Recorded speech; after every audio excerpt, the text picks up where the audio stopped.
알람 소리가 울리기 전 늘 나를 깨우던 건 고요함이었다. 서울 외곽에 자리 잡은 3층짜리 주택. 이제는 나 혼자만의 공간이 된 집은 너무 커서 매일 발자국 소리조차 메아리 쳤다. 가끔은 그 울림이 내 심장 박동처럼 느껴져 괴로울 정도였다. 아침 햇살은 흐린 창문 사이로 겨우 스며들었고 그 빛조차 집안의 공허함을 가릴 수는 없었다. 습관처럼 부엌으로 향해 와인잔을 꺼냈다. 이 시간에 와인이라니 스스로 중얼거리면서도 이미 잔은 반쯤 비워져 있었다. 밖은 빗줄기가 점점 굵어지고 있었다. 2층 게스트룸 창문이 열려있다는 생각이 들자 무거운 몸을 일으켜 올라갔다. 그리고 바로 그 순간 비 내리는 골목길 작은 쉼터 의자에 앉아있는 청년을 보았다. 축축히 젖은 머리칼이 이마에 달라붙어 있었고 어깨엔 낡은 가방이 걸려 있었다. 낯설지 않았다. 동네 마트에서 종종 보았던 얼굴, 이름은 아마 지훈. 그의 눈은 피곤으로 붉게 물들어 있었는데 빗속에서 오히려 더 또렷하게 보였다. 마치 세상이 그를 밀어낸 듯한 모습이었다. 생각할 겨를도 없이 나는 우산을 들고 현관문을 열었다. 지훈아, 내 목소리가 빗속으로 번졌다. 그가 고개를 들었을 때 한순간 그 눈빛이 어린아이처럼 흔들렸다. 선생님. 그 순간 나의 손이 떨리는 것을 스스로 느꼈다. 여기 있으면 안 돼, 따라와. 그는 망설이다가 결국 내 손을 잡았다. 차갑고 젖어 있었지만 손끝에 전해지는 온기 같은 게 분명히 있었다. 집 안으로 들어서자 물방울이 대리석 바닥을 적셨다. 샤워해. 수건은 욕실장에 있어. 나는 최대한 담담한 목소리를 냈다. 하지만 내 심장은 요동쳤다. 샤워기 물소리가 들리는 동안 나는 부엌에 서서 주전자에서 물이 끓어오르는 소리를 멍하니 바라봤다. 내가 지금 뭘 하는 거지? 혼자 사는 여자가, 게다가 예전에 가르쳤던 제자를 집 안으로 들이다니. 잠시 후 그는 내 전 남편이 남기고 간 헐렁한 회색 티셔츠와 바지를 입고 나왔다. 옷은 어색하게 컸지만 그 안에서 그의 체형이 뚜렷하게 드러났다. 샴푸 향이 은근히 집안에 번졌다. 고마워요, 선생님. 하루만 신세 지겠습니다. 내일은 방법을 찾을게요. 지금까지 어디서 지냈는데? 고시원. 그런데 돈이 다 떨어져서 그가 시선을 내 손이 아닌 바닥에 두고 말했다. 나는 그 눈빛을 외면했다. 여기 방 많아. 하나 쓰면 돼. 정말 괜찮으세요? 민폐일 텐데. 민폐라니. 이 집 자체가 이미 너무 비어 있어. 그날 저녁 우리는 라면과 김치로 허기를 달랬다. 그는 허겁지겁 먹었고 나는 젓가락만 만지작거렸다. 긴장과 이상한 설렘이 교차했다. 밤이 되어 그는 뒷방으로 들어갔고 나는 내 방으로 향했다. 하지만 오늘 밤의 고요는 달랐다. 오랫동안 잊고 있던 누군가 곁에 있다는 감각이 공기를 바꾸고 있었다. 침대에 누워 늘 혼자 하던 습관적인 동작을 하다 말았다. 손끝에 닿은 실크 잠옷의 차가움이 낯설게 느껴졌다. 지금은 혼자가 아니라는 사실 때문이었다. 그의 존재가 이 큰 집의 공허를 채우기 시작한 것이다. 그러나 동시에 내 안에 무언가가 위험하게 흔들리고 있었다. 며칠간은 서로 조심스러웠다. 지훈은 아침마다 일찍 나가 구직을 했고 나는 집안에서 그의 흔적을 느끼며 하루를 보냈다. 싱크대에 놓인 머그잔, 욕실에 걸린 수건, 남성 샴푸 향기. 작은 흔적들이 집안 곳곳을 차지했다. 나는 늘 모던한 스타일을 고집했지만 그날은 괜히 옷장을 열어 오래된 한복 치마 저고리를 꺼내 입었다. 고동색 치마와 연한 아이보리 저고리, 그리고 은빛 놀이개를 허리에 달았다. 누구에게 보여줄 것도 없었는데 집 안에서조차 우아해야 한다는 마음이 생겼다. 거울 속에 나는 오랫동안 잊었던 기품을 되찾은 듯했다. 밤이 깊어갈 즈음 뒷방에서 희미한 소리가 들려왔다. 처음엔 꿈소리라 생각했지만 곧 흐느낌과 거친 숨소리임을 알았다. 걱정이 앞서 문을 두드렸다. 지훈아, 괜찮아? 문이 열리자 그는 식은땀에 젖어 있었다. 얼굴은 창백했고 숨소리는 끊겼다 이어졌다. 아마 잘못 먹은 것 같아요. 나는 곧장 손등을 대보았다. 불덩이처럼 뜨거웠다. 누워. 움직이지 마. 부엌에서 해열제와 물을 들고 와 억지로라도 삼키게 했다. 내가 약을 건네는 동안 그의 눈빛은 유난히 맑았다. 약한 불빛 아래 그는 그저 어린 학생 같아 보였다. 고맙습니다, 선생님. 아무도 이렇게 해준 적 없었어요. 그 말이 내 가슴을 묘하게 파고들었다. 나도 그랬으니까. 아무도 내 곁에 없었던 시간들. 순간 그의 손이 내 손목을 잡았다. 뜨겁고 떨림이 전해졌다. 나는 급히 시선을 돌렸지만 이미 늦었다. 다음 날부터 그는 집안일을 도왔다. 고장 난 수도꼭지를 고치고 오래된 전등을 갈아주었다. 내가 무심히 흘린 한숨조차 놓치지 않고 움직였다. 그 모습은 예전 남편이 하던 것들과 겹쳐 보였다. 마치 잃었던 시간을 다시 붙잡은 듯했다. 어느 토요일, TV가 고장이 났다. 우리는 거실 바닥에 나란히 앉아 드라이버와 나사를 이리저리 만졌다. 손이 동시에 같은 공구에 닿는 순간 공기가 멈췄다. 그 따뜻한 감촉에 놀라 손을 빼내려 했지만 순간적으로 더 깊이 스친 듯했다. 나는 너무 급히 일어나 의자가 삐걱거렸다. 그만두자. 내일 기사 불러야지. 그는 아무 말 없이 고개만 끄덕였지만 시선은 내 손가락에 오래 머물렀다.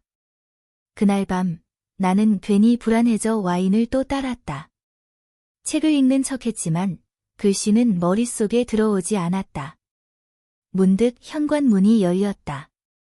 지훈이었다.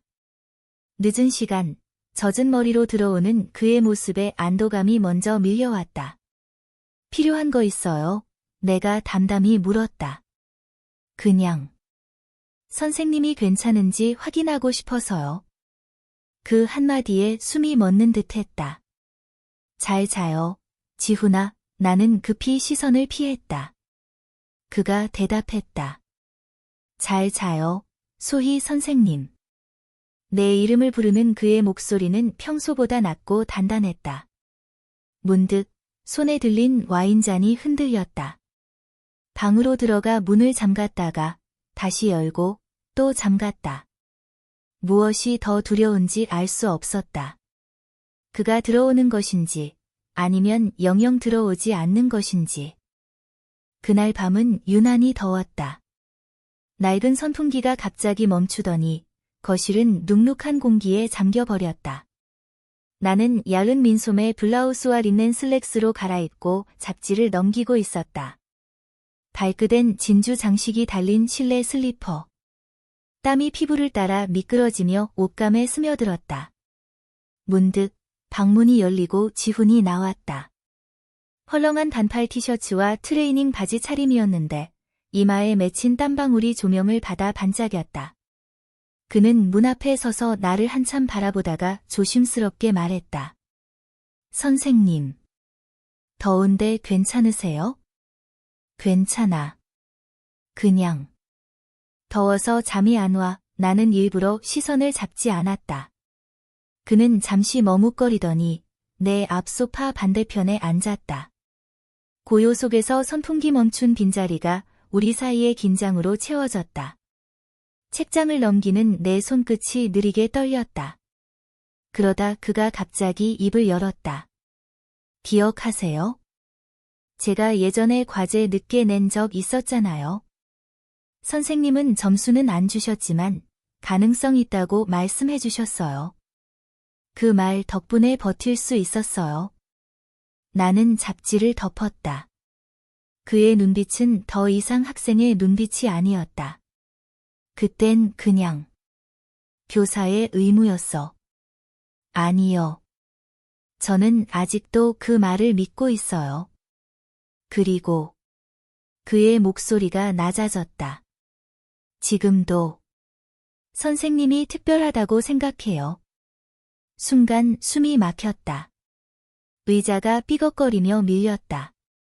그런 말 하면 안 돼. 나는 등을 돌리며 말했다. 죄송합니다. 제가 바보 같았네요. 그는 고개를 숙이며 뒤돌아섰다. 그 순간 나도 모르게 손이 그의 손목을 붙잡았다. 아니야. 바보가 아니야. 둘 사이의 거리는 순식간에 사라졌다. 조명이 꺼진 거실, 창밖 빗소리, 눅눅한 공기 속에서 그의 체온이 밀려왔다. 그는 내 얼굴 가까이 멈추었고 숨결이 내 입술을 스쳤다. 순간 우리는 동시에 눈을 감았다. 입술이 닿았을 때 오래 억눌렀던 무언가가 터졌다. 짧지만 깊은 입맞춤, 손끝이 뺨을 따라 흘렀다. 나는 그의 땀 냄새와 샴푸 향에 휩싸였다. 지훈아, 내 목소리는 거의 속삭임이었다. 그는 나를 벽 쪽으로 천천히 밀며 손끝으로 내 블라우스 단추 위를 맴돌았다. 하지만 풀지는 않았다. 그저 손바닥으로 옷감 너머의 온기를 느끼듯 조심스럽게. 나도 그의 젖은 머리칼을 쓸어내리며 속삭였다. 지금 멈춰야 할지도 몰라. 원하시면 멈출게요. 그런데 내가 멈추고 싶지 않아. 그 짧은 대화 뒤 우리 둘은 더 이상 숨기지 않았다. 하지만 그 밤은 거칠지 않았다. 서투른 손길과 긴장된 웃음, 그리고 서로를 지켜보는 눈빛이 전부였다. 침실 문이 열렸지만 불빛은 꺼진 채 우리는 단지 서로의 체온에 기대어 오래도록 이어졌다. 그 후 그는 내 어깨에 이마를 대고 낮은 목소리로 말했다. 이제 난 어디로 가야 할까요? 나는 대답하지 못했다. 마음속 깊은 곳에서 이미 알고 있었다. 이제 이 아이를 집 밖으로 다시 내보낼 수 없다는 걸. 그날 이후 공기는 완전히 달라졌다. 집안의 작은 흔적들 젖은 수건, 흘린 빵 부스러기, 신발 옆에 아무렇게나 벗어둔 양말 모두가 더 이상 불편하지 않았다. 오히려 그 흔적들이 집을 살아있는 공간으로 만들었다. 나는 예전처럼 차분한 원피스 대신 얇은 블라우스에 검은 플리츠 스커트, 발에는 굽 낮은 구두를 신곤 했다. 목에는 진주 목걸이를 걸었는데 이상하게도 지훈이 시선을 두는 순간마다 피부가 달아올랐다. 우리는 서로 피하려 해도 피할 수 없었다. 부엌에서 설거지를 하는데 그는 조용히 다가와 그릇을 받아들었고 손등이 스치면 괜히 웃음이 났다.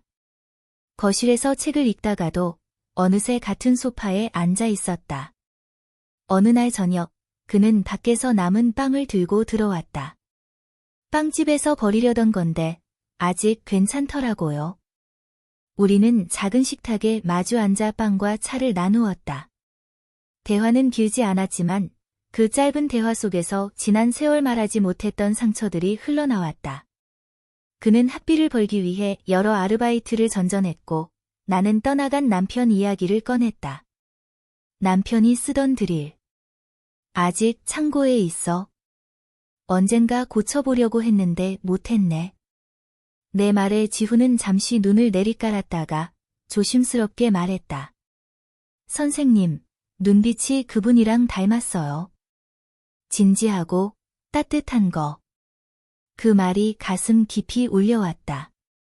오래전 묻어둔 기억이 빗물처럼 스며드는 순간이었다.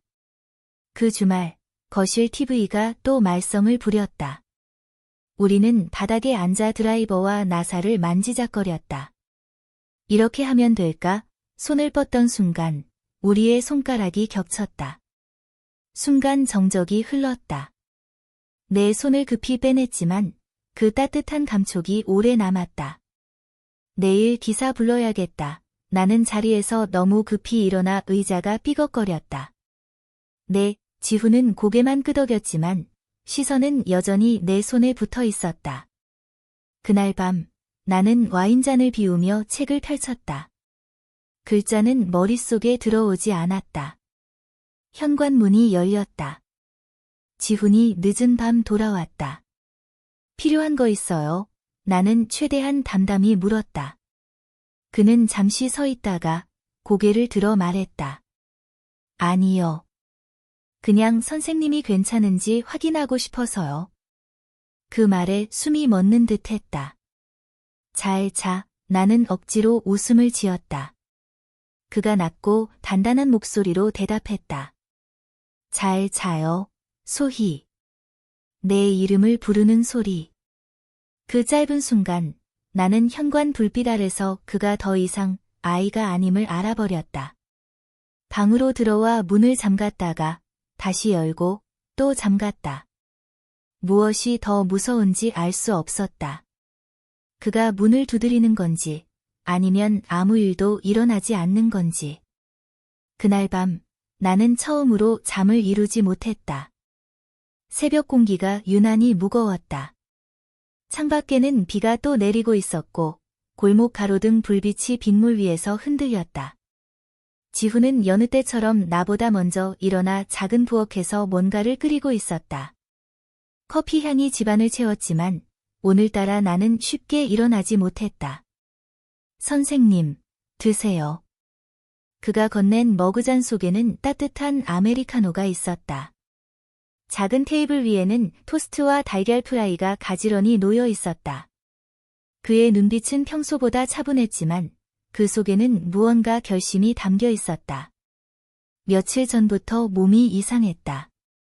아침마다 속이 메스꺼웠고 계단을 오를 때 숨이 차올랐다. 약국에서 상검사용 키트를 두 손에 꼭 쥐었을 때 이미 마음속으로 답을 알고 있었다. 두 줄, 선명하게. 나는 오래도록 결과지를 바라보다가 손끝이 떨려 바닥에 떨어뜨렸다. 그 소리를 들었는지 지훈이 방으로 들어왔다. 무슨 일이에요? 나는 아무 말도 못하고 종이만 바라보았다. 그의 시선이 그것을 따라가더니 얼굴이 굳어졌다. 저 때문에 그런 거죠. 그는 한참 동안 말이 없었다. 그리고 조용히 내 앞에 무릎을 꿇었다. 책임질게요. 도망가지 않아요. 내 가슴은 요동쳤다. 두려움, 설렘, 죄책감이 한꺼번에 몰려왔다. 며칠 뒤 나는 오래된 서랍장을 정리하다가 낡은 나무 상자를 발견했다. 전 남편이 남긴 물건들이었다. 먼지를 털어내자 봉투 하나와 사진 한 장이 나왔다. 사진 속에서 웃고 있는 남편 옆에는 어린 시절의 지훈이 있었다. 편지에는 짧게 적혀 있었다. 내 아들, 지훈. 내가 곁에 없을 때 소희를 부탁한다. 손끝이 저려왔다. 숨이 막히는 듯한 충격에 바닥에 주저앉았다. 모든 퍼즐 조각이 맞춰졌다. 지훈은 단순히 내 제자가 아니었다. 그는 전 남편이 나 몰래 남겨둔 피부치였다. 방문 너머로 지훈의 목소리가 들렸다. 선생님, 괜찮으세요? 나는 눈을 감고 손으로 입을 틀어막았다. 지금 이 사실을 말해야 할까? 아니면 끝까지 묻어두어야 할까? 문 손잡이가 돌아갔다. 방 안으로 들어오는 그의 그림자가 비에 젖은 바닥처럼 흔들렸다. 소희. 그의 목소리는 낮고 떨렸지만 확실히 나를 부르고 있었다. 나는 그를 바라보았다. 눈빛은 어두웠지만 동시에 내게 매달리는 듯 간절했다. 말하지 못했다. 입술이 열리려 했지만 목구멍이 막힌 듯 단 한마디도 나오지 않았다. 창밖에 천둥이 크게 울렸다. 우리의 비밀도, 우리의 죄도 이제 곧 드러날 것 같았다. 하지만 아직은 아무도 모른다. 오직 우리 둘만이 알고 있었다.